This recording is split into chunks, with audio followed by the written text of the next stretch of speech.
Assalamualaikum warahmatullahi wabarakatuh. Terima kasih yang sudah klik video ini. Ketemu lagi di channel Kembang Wingit. Bersama saya Hendra di sesi Saib, Saksi Gaib. Mau percaya tapi tidak ada, mau nggak percaya, tapi mereka ini ada.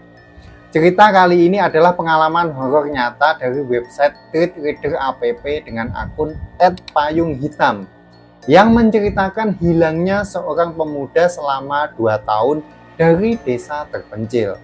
Bagaimana kelanjutan ceritanya? Tonton video ini sampai habis ya.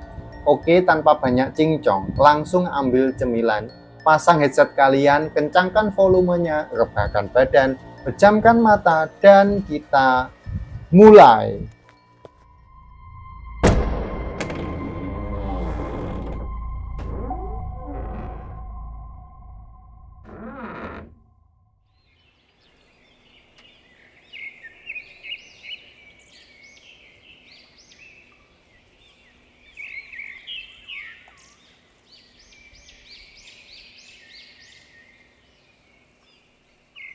Nama dan tempat lokasi kejadian semua sudah disamarkan. Cerita ini bermula di sebuah kota kecil yang berada di dataran tinggi. Yang pasti, kota ini berada di luar Pulau Jawa. Yang mengalami kisah ini sebut saja namanya adalah Adit.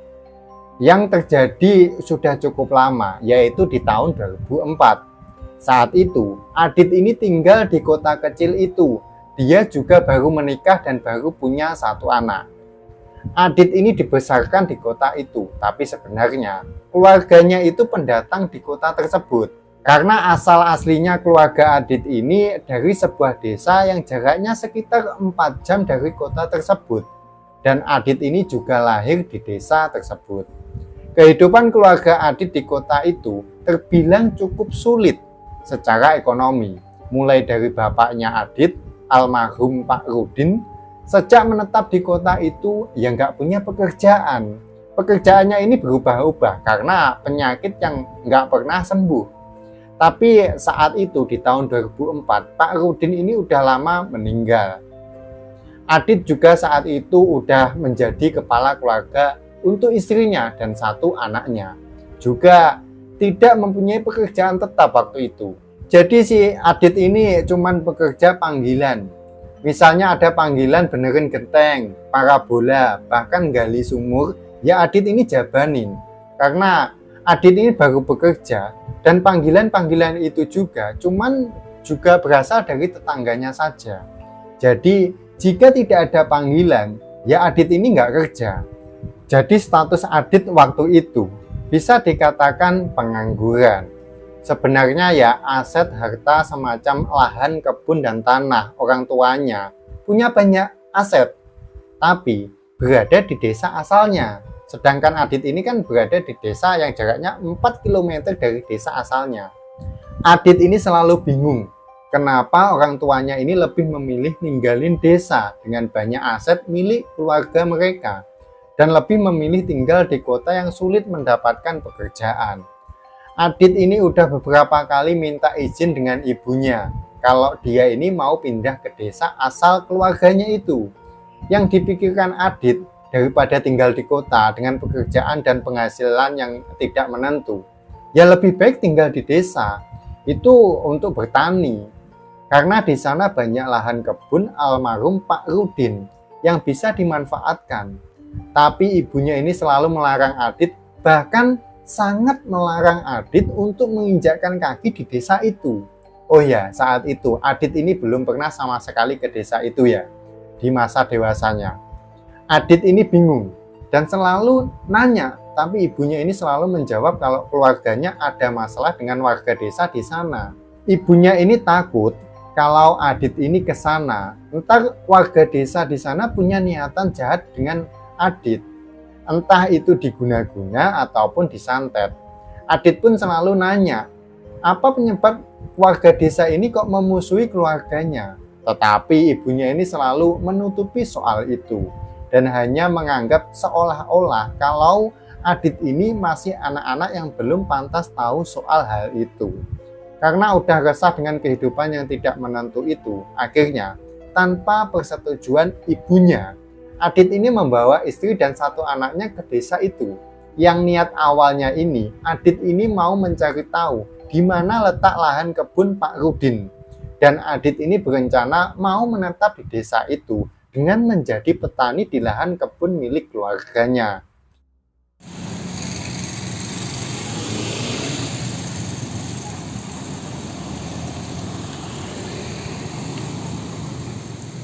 Akhirnya Adit ini sampai di desa itu. Yang mana desa ini memang benar-benar desa terpencil yang berada di kawasan dataran tinggi pegunungan. Desanya ini juga masih sangat sepi karena hanya ada sekitaran 30 rumah saja yang semua masyarakatnya ini berprofesi sebagai petani kebun.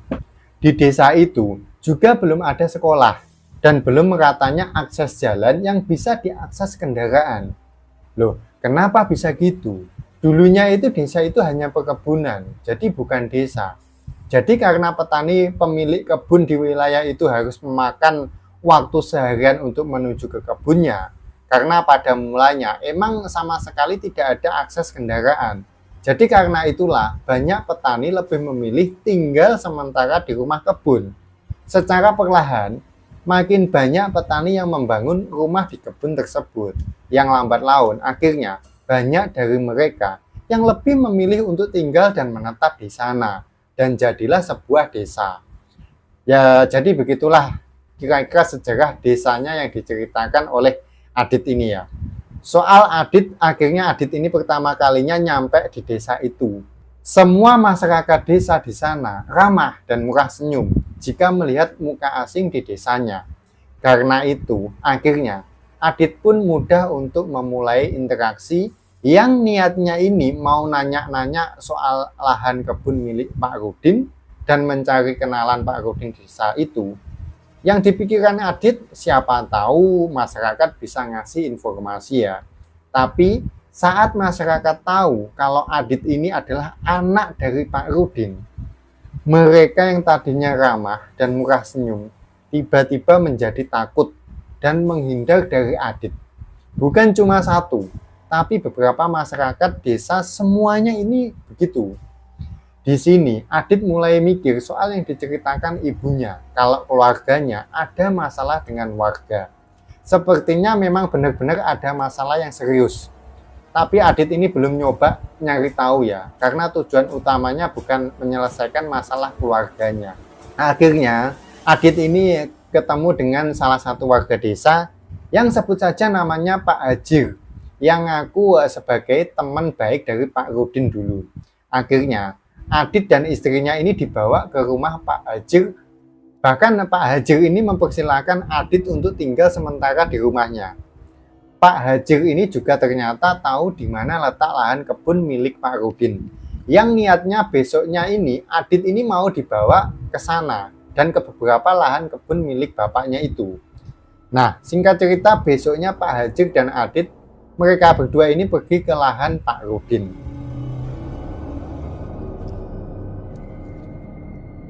Yang jaraknya itu sekitar 1 jam berjalan kaki dari desa itu. Karena akses ke lahan kebun milik Pak Rudin hanya bisa diakses dengan jalan kaki. Saat mereka ini nyampe ke lahan kebun milik Pak Rudin, ternyata lahannya itu sudah banyak rumput dan tanaman liar yang tinggi-tinggi banget waktu itu. Karena ya memang lahannya itu sudah tidak terurus selama berpuluh-puluh tahun sejak ditinggalkan keluarga Adit ini ya. Tapi ada satu hal yang membuat Adit ini heran, karena dia melihat kresek warna merah yang seolah dijadikan bendera penanda yang berada di perbatasan lahan milik Pak Rudin itu. Ternyata kresek merah itu memang sengaja dibuat warga untuk sebagai penanda pembatas. Karena masyarakat desa ini nggak mau menginjakkan kakinya di tanah milik Pak Rudin. Kesannya, masyarakat desa seolah kayak begitu takut dengan keluarganya Pak Rudin ini. Yang akhirnya Adit ini nanya ke Pak Hajir, kenapa masyarakat desa ini kok begitu amat ya, kok anti dengan keluarganya. Awalnya Pak Hajir ini nggak mau menjawab, cuman diem saja dan mengalihkan ke pembahasan yang lain. Setelah itu mereka pun lanjut lagi melihat lahan lainnya yang masih ada di sekitaran situ sambil jalan melihat-lihat. Pak Haji kemudian menjelaskan kalau Pak Rudin itu dulunya adalah orang kaya di desa. Sambil jalan melihat-lihat, Pak Hajir ini menjelaskan kalau Pak Rudin dulu itu adalah orang kaya di desa. Punya banyak lahan kebun yang semuanya itu luas. Bahkan, Pak Rudin ini sampai membangun musola di desa itu, yang kemudian dihibahkan untuk masyarakat desa. Tapi saat itu keadaan musola sudah terbengkalai ya, selama berpuluh-puluh tahun. Karena masyarakat desa tidak ada yang mau beribadah di musola itu. Adit pun makin penasaran lah. Kenapa kok sebegitunya benci masyarakat desa dengan keluarganya? Adit pun nanya yang kedua kalinya dengan Pak Hajir.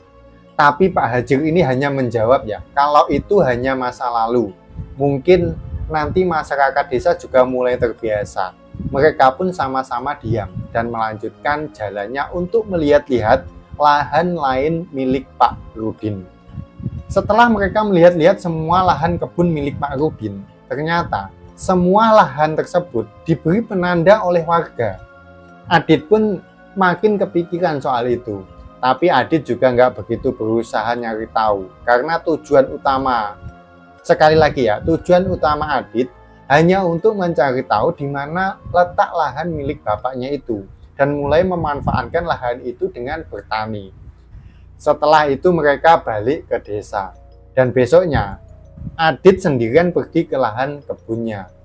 Karena kata Pak Hajir untuk sampai ke lahan kebunnya, cuman hanya mengikuti jalan setapak saja. Biasanya, masyarakat desa juga jalan kaki lewat situ. Karena itulah, Adit juga percaya diri dan sama sekali nggak takut untuk jalan sendirian. Karena emang ada jalan setapak yang tinggal trekking aja selama kurang lebih 1 jam berjalan ya. Akhirnya, Adit pun jalan dan pergi sendiri untuk memulai membersihkan lahan kebunnya. Sebenarnya, Adit ini juga sudah nyoba buat nyari bantuan jasa warga di desa itu ya, yang mau membantu dia untuk membuka lahannya. Tapi, karena Adit nggak bisa bayar langsung, jadinya ya kesulitan mendapat bantuan. Ditambah lagi, dia ini juga udah tercemar karena masa lalu keluarganya di desa itu. Yang membuat kebanyakan warga ini takut dengan apapun yang berhubungan dengan keluarganya Adit ini. Adit mulai berjalan ke lahan kebunnya yang melewati perkebunan warga. Semakin masuk ke wilayah perkebunan, pohon-pohon atau vegetasinya ya, semakin padat dan gelap. Setelah sejam berjalan, Adit ini mulai merasa aneh dengan situasinya. Karena apa? Karena semakin lama dia ini berjalan, suasananya ini semakin aneh. Karena dia ini merasa suasananya ini beda dengan yang kemarin dia lewati dengan Pak Hajir. Padahal ya, Adit ini jalan yang hanya ngikutin satu-satunya jalan setapak itu. Dari sini, Adit ini mulai sudah merasa tersesat.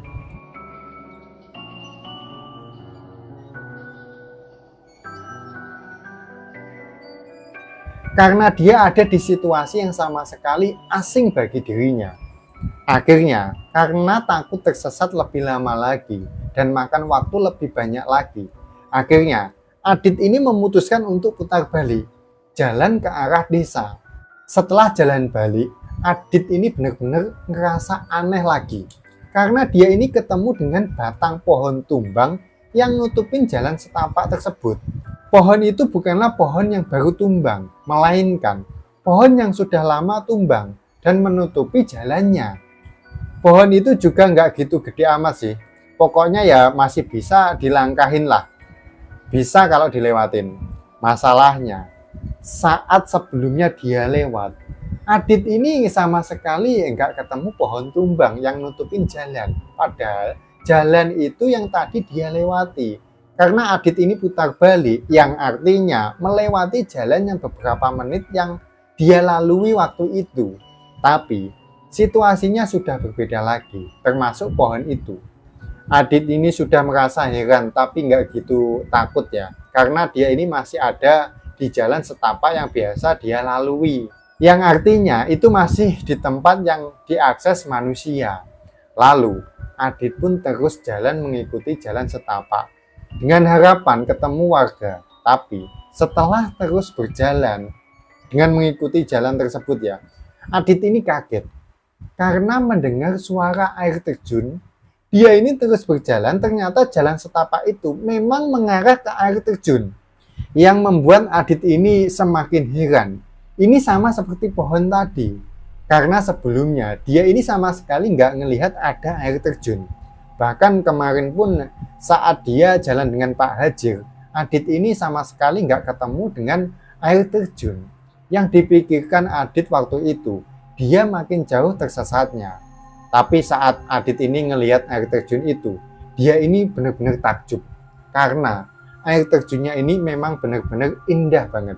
Yang dia sendiri nggak nyangka di balik desa ini ternyata ada air terjun seindah itu. Karena waktu udah menjelang siang, Adit akhirnya berhenti sejenak di air terjun tersebut. Sekaligus berhenti makan siang sambil menikmati keindahan alam yang persis di hadapannya itu. Selesai makan ya, Adit ini melihat-lihat sungainya yang memang jernih. Yang akhirnya Adit ini memutusin buat mandi di sungai itu. Kemudian Adit ini masuk ke dalam sungai yang hanya sedalam pinggangnya saja. Saat dia ini menyelam untuk membasahi kepalanya, di dalam air sama-sama Adit ini mendengar suara tangisan wanita. Jadi suara tangisannya itu seperti ini ya, kurang lebih. Sontak waktu itu Adit langsung kaget. Adit langsung keluarin kepalanya dari dalam air. Dan suara itu kemudian hilang. Seolah-olah suara itu berasal dari dalam air.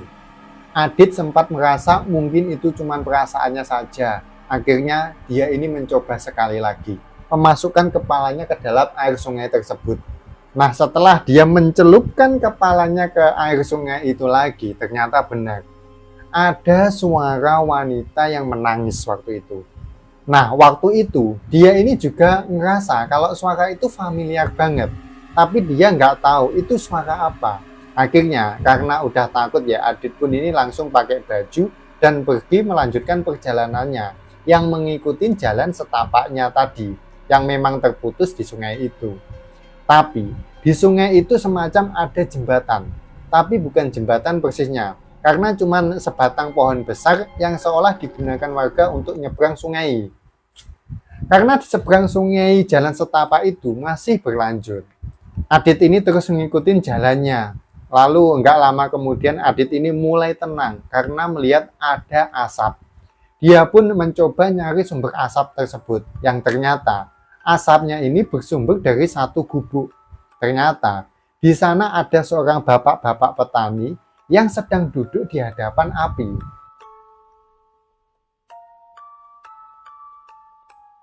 Adit ini mencoba samperin bapak-bapak petani itu ya, yang niatnya ini mau basa-basi dan nanya ke arah desanya.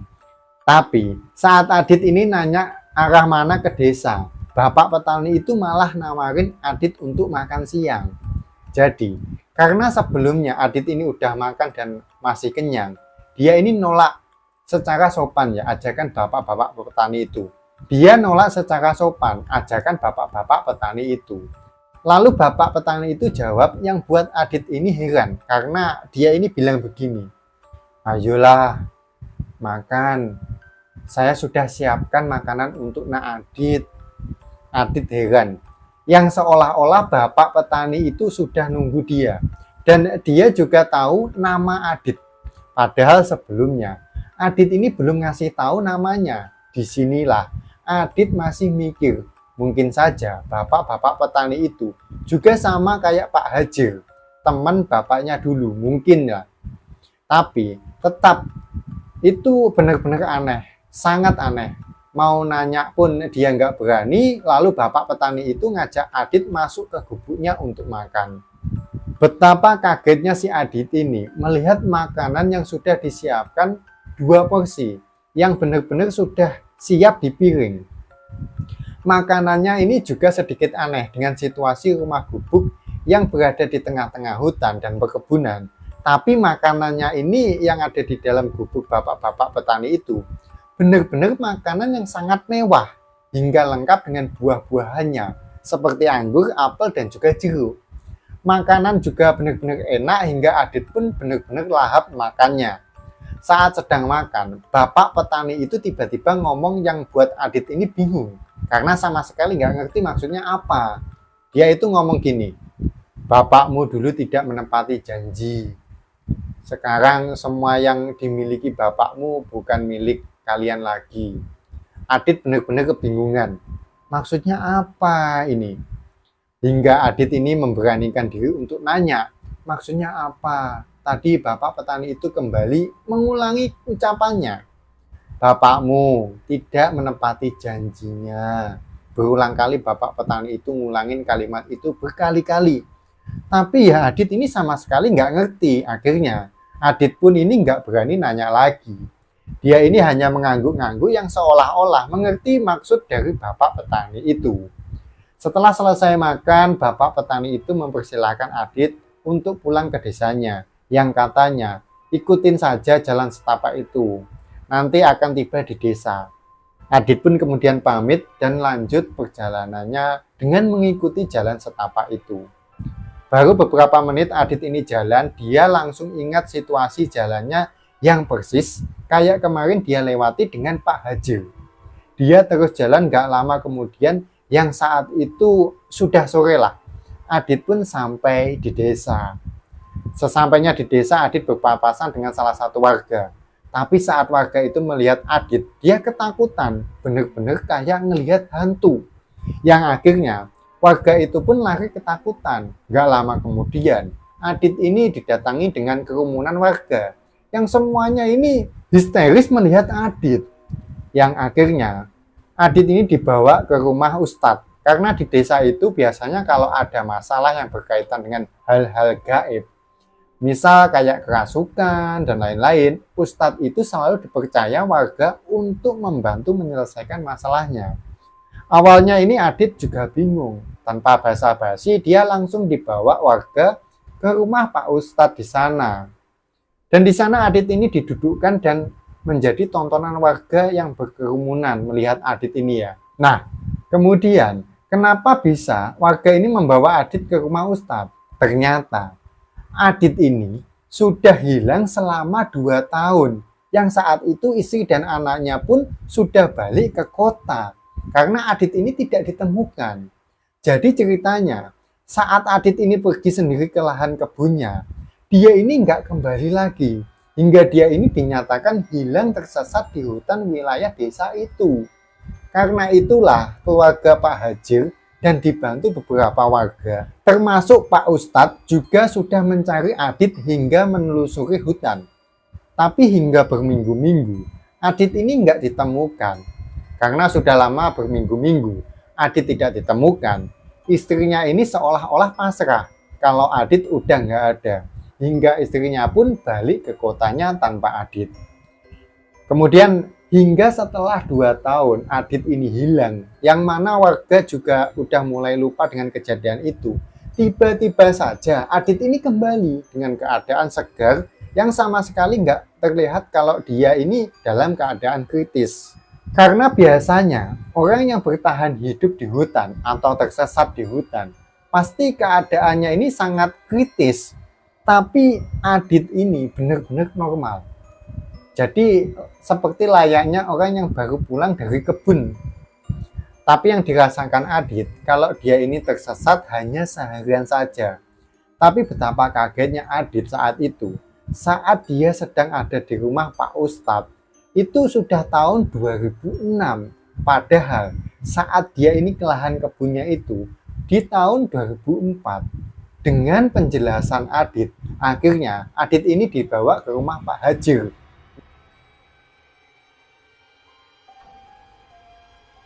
Di sana Adit, Pak Hajir dan juga Pak Ustadz mau mencari tahu sebenarnya apa yang dialami Adit. Di situ juga Adit menceritakan secara rinci apa yang dia alami. Seperti dia sadar tersesat, kemudian ketemu air terjun, hingga ketemu bapak-bapak tua yang ada di gubuknya. Dengar soal air terjun, Pak Hajir dan Pak Ustadz ini langsung ingat soal satu hal, Pak Rudin. bapaknya Adit ini ya. Karena di desa mereka sebenarnya nggak ada air terjun. Tapi di desa mereka ada air terjun yang persis seperti yang dilihat Adit. Tapi air terjun itu nggak kasat mata. Nah, cuman orang tertentu yang bisa melihatnya. Karena Adit sudah melihat air terjun itu, Pak Hajir terpaksa menceritakan soal Pak Rudin. Jadi yang sebenarnya adalah Pak Hajir ini nggak mau menceritakan soal itu, karena itu memang aib sih. Dan Pak Hajir ini juga tahu kalau keluarganya Adit ini sudah berusaha menutupi soal itu selama berpuluh-puluh tahun. Tapi kali ini Pak Hajir terpaksa, yang akhirnya Pak Hajir pun menceritakan semuanya. Karena air terjun itu kuat hubungannya dengan almarhum Pak Rudin. Jadi, dulunya itu jauh sebelum Adit ada, dan Pak Rudin ini masih menjadi warga desa situ. Pak Rudin ini emang dikenal dengan orang yang terkaya di desa. Pak Rudin juga dikenal sangat baik, dermawan, yang sama sekali tidak sombong. Tapi Pak Rudin mendapatkan kekayaannya dengan cara yang salah. Karena Pak Rudin melakukan pesugihan yang menumbalkan janin dari istrinya atau ibunya si Adit ini, yang berusia lebih dari 6 bulan. Dan ini terjadi di tahun 70-an. Menurut masyarakat juga, hal itu udah beberapa kali dilakukan Pak Rudin, yang akhirnya pesugihan itu terbongkar yang semua masyarakat tahu dan resah karena itu. Soal air terjunnya, jadi setiap istrinya Pak Rudin ini keguguran, beberapa hari sebelumnya istrinya ini selalu mimpi dan ngidam air terjun yang awalnya itu seolah penanda akan terjadinya keguguran. Dan sehari sebelum istrinya keguguran, Pak Rudin ini selalu pergi dan tidak berada di rumah. Tapi ada beberapa masyarakat desa yang bisa melihat ada aura lain yang berbentuk air terjun di wujudnya Pak Rudin ini. Masyarakat yang bisa melihat air terjun itu memang ada berada di dalam hutan.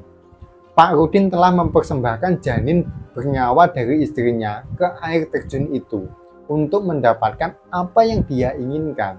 Hingga akhirnya semua masyarakat desa tahu dan keluarga Pak Rudin disudutkan oleh kebanyakan warga. Hingga akhirnya Pak Rudin ini menghentikan persekutuannya dengan jin.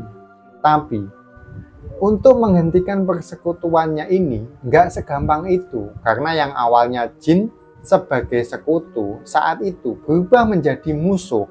Karena setelah itu Pak Rudin mulai diserang penyakit-penyakit aneh. Dan itu terjadi saat Adit baru lahir.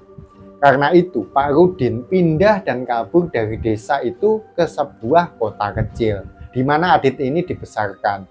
Hingga setelah lama menahan sakit yang tidak pernah sembuh, yang saat itu sudah menetap di kota, Pak Rudin meninggal karena penyakit misterius itu. Karena penyakitnya ini tidak pernah terdeteksi secara medis. Di sini, Adit akhirnya mengerti kenapa ibunya selalu merahasiakan soal itu. Dan kenapa ibunya selalu melarang keras Adit untuk menginjakkan kakinya di desa itu. Dan kenapa keluarganya ini lebih memilih hidup miskin di kota, sedangkan di desa keluarganya memiliki banyak aset kekayaan. Satu hal lagi, soal pertemuan Adit dengan bapak-bapak petani itu, yang mana bapak petani itu berkali-kali mengatakan, bapakmu tidak menepati janjinya. Sekarang yang dimiliki bapakmu bukanlah milik kalian lagi. Akhirnya Adit mengerti maksud dari bapak-bapak tua itu ya. Yang dia ini yakini itu bukan manusia tapi sebangsa jin. Yang mungkin jin tempat almarhum Pak Rudin ini melakukan pesugihan yang di air terjun itu ya. Dan diyakini juga jin itulah yang membuat Adit ini tersesat. Yang ternyata dia telah hilang selama 2 tahun. Benar-benar suatu kejadian aneh dan mengerikan apa yang dialami oleh Adit ini, terutama saat dia mengetahui apa yang sebenarnya terjadi.